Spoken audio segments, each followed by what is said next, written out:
I think this was one of my best board gaming months of this year, or maybe ever. And I played a Star Wars game that immediately broke into my top 10 Star Wars games of all time. You've played 10 Star Wars games? I had played 9 and this is 10. We have 3 categories where we will be placing games. First one is Other. That's a game that we played, but we didn't particularly enjoy, but that doesn't mean that somebody else might some other people will love it. Games that are not for us. And then we have Friends Collection.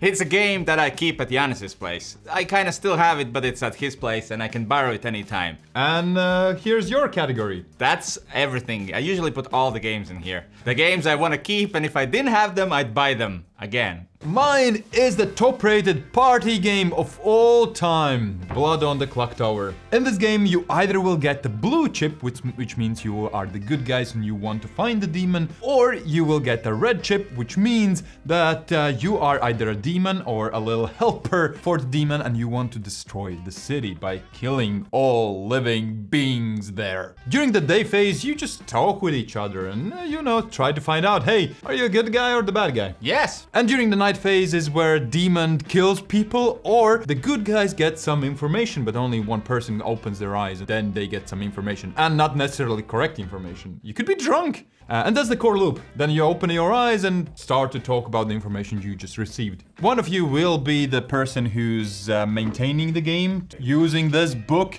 as a real prop. It's not just a gimmick, you actually use it and deal out like rolls and stuff. One thing I really love about it is the story feels like a story game, and there's no real text except the beginning paragraph, but afterwards you keep talking about the game, about the experience, what happened, what didn't happen, and at the end of the game there's always this new story which is exciting and you want to get back in. Negative thing is the pressure, especially if you draw the red token and you are the demon or minions, you will feel immense pressure. This one goes directly into my collection. Oh, other bad thing, it's super duper expensive, like insanely expensive for a social deduction game. First one for me today is Mandalorian Adventures. It's a co-op game where each player takes a role of one of the characters from the TV series and tries to complete the objective. And it's a very simple, straightforward game. It's almost like a storybook adventure where you just flip open the board and all the rules are there, all the places where you can put things are there.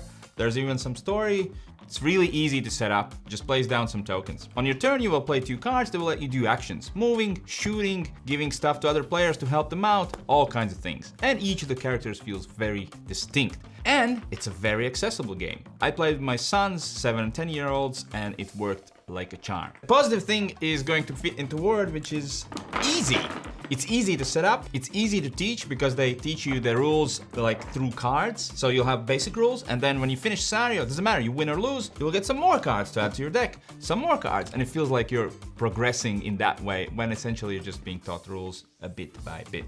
Negative would be replay value. There are 4 scenarios, and the story goes very closely with the TV series. There are a few rules introduced in the game that will change the gameplay dramatically. Well, I'm not gonna tell you what it is because it's kind of a spoiler territory. But it will add replay. But will it add enough? That's for you to decide. But it's a great family-weight Star Wars game that you can easily get into. So it stays in my collection because we haven't finished it. Yeah, well, I haven't finished it.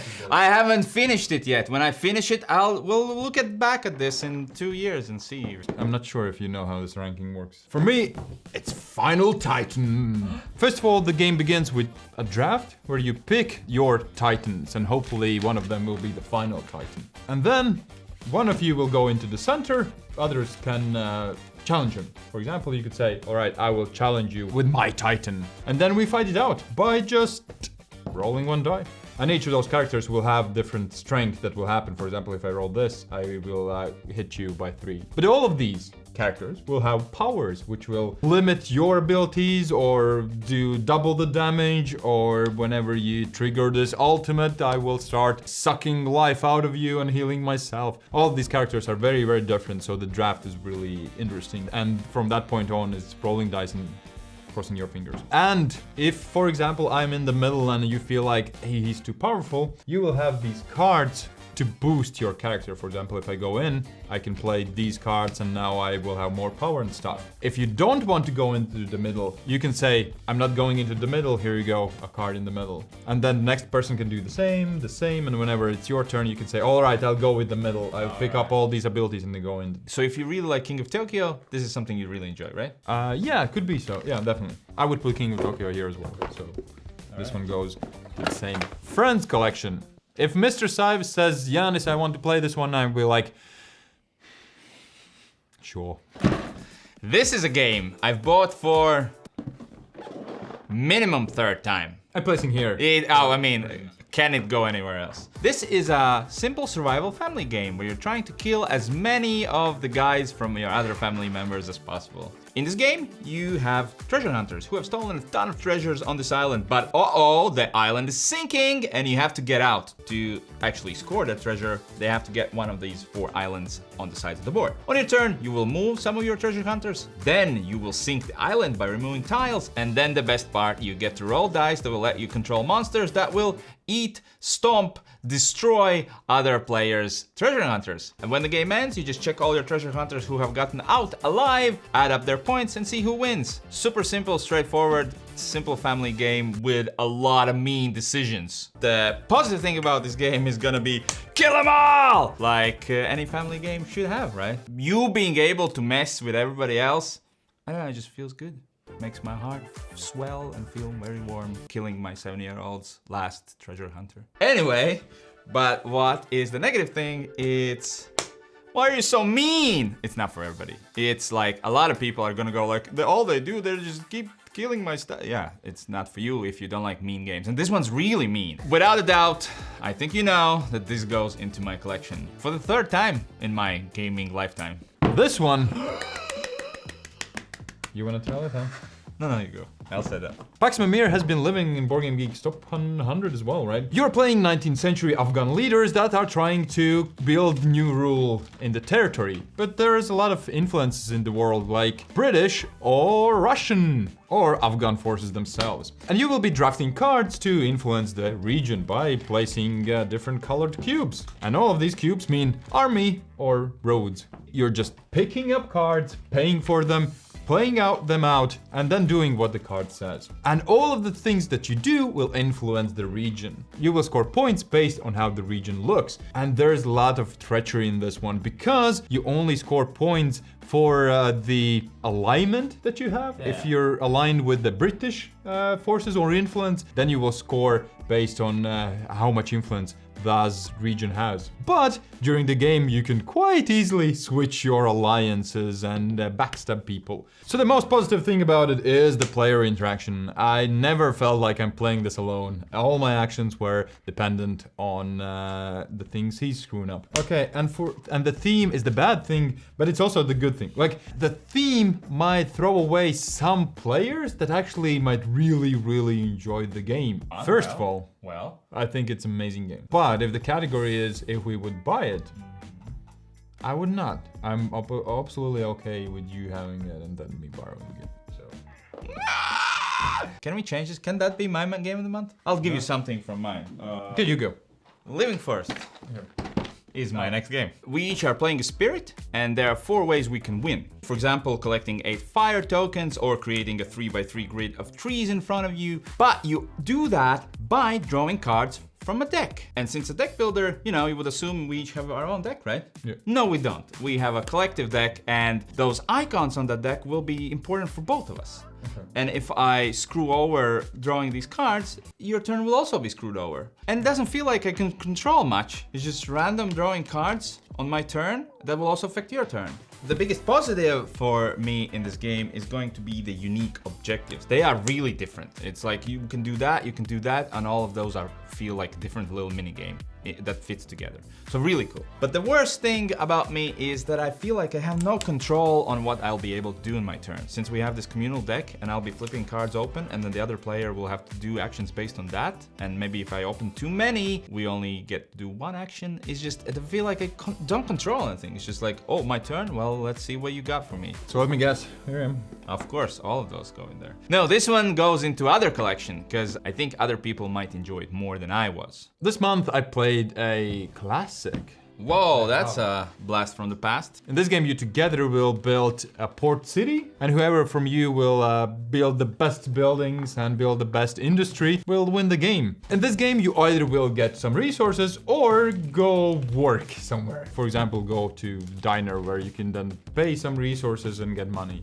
But in general, you will slowly build your own industry, buying and playing out cards and building homes and houses. You always will go 2 steps forward and 1 step back, because you constantly will have to keep feeding your workers. You can always take loans, no worries. Those are also painful because you will have to pay interest. So this is a Euro game as Euro game it gets. You try to get resources to then use those resources to get better. And by the way, we really want to say thank you to Mane Hobbies, who sent us Le Havre and Blood on the Clocktower, so we can keep talking about board games. Thank you for the support, and if you want to check out the cool board gaming store in Europe, go check Mane Hobbies. They have a really nice selection of games and a lot of cool pre-orders that they deliver quite quickly. So my favorite part about this game is the bustling city. You feel like you are part of that city. You build the houses, and whatever you build other players can use, and you all race together with the city. And that's what I love about board games. That's why Hegemony is one of my favorite board games of all time, because you're part of it, yet also doing your own thing and impacting each other. And then the negative is feed me.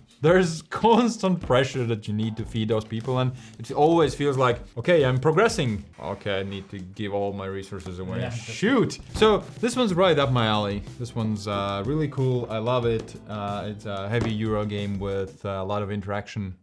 Next one is just fresh from the Kickstarter, delivered right now. Core of Discovery is based on a graphic novel called Manifest Destiny. And the theme is that you are Lewis and Clark leading an expedition to explore West. But guess what? There are minotaurs and plant zombies and all kinds of weird things there, and you're trying to fight them. First unique thing about this game is how you set up the board to play this game. I'll pull out a sheet out of the folder and then cover it with this white one, because I cannot see what the board is. So we put it all in. Then we have to cover all the holes with these tokens.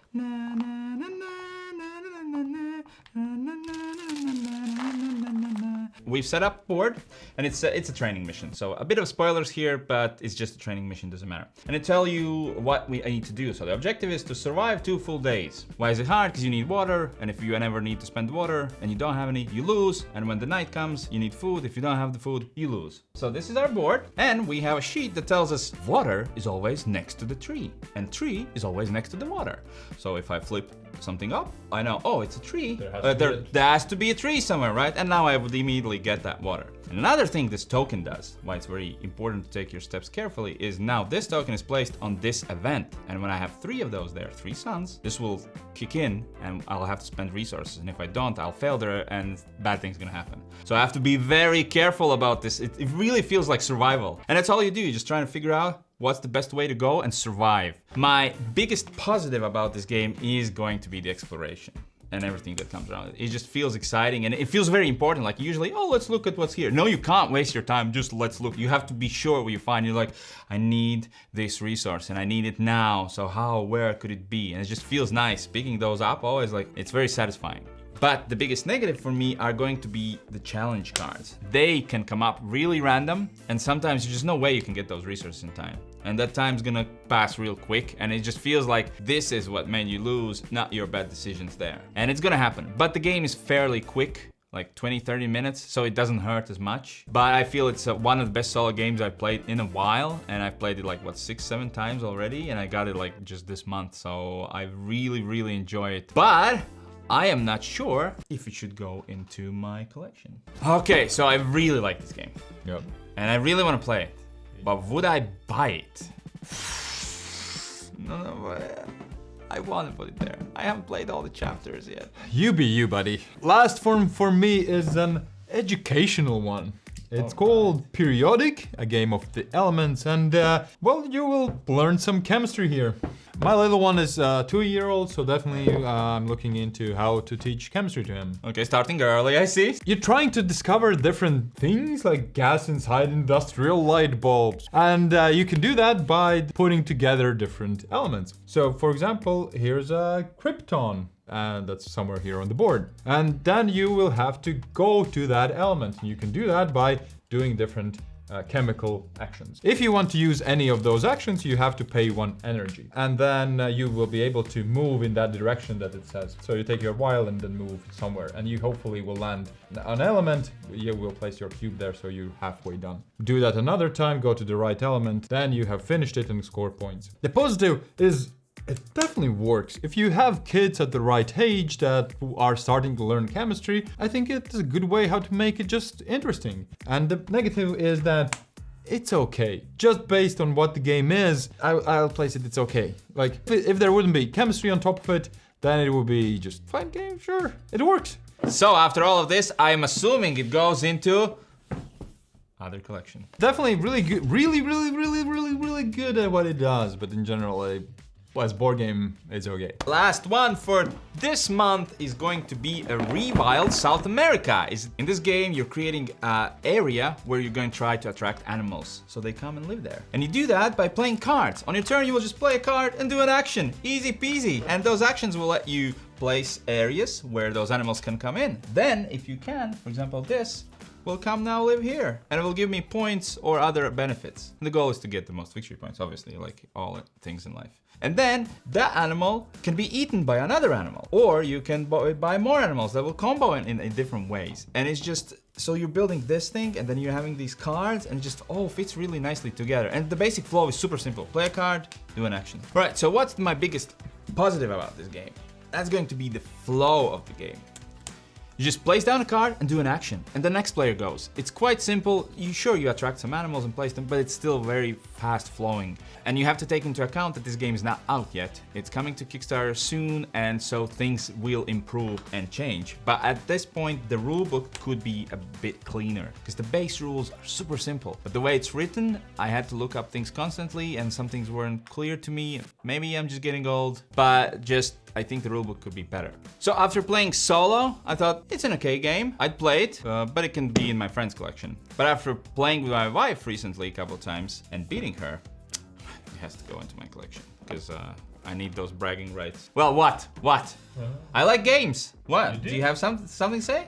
I like games too, and if you like games as well, then please support the channel because we love making these videos and chatting with you and making the board game community better and better. Thanks to everybody who supports us, it means the world to us. Yes, that's why we can keep doing this. Bye. Bye.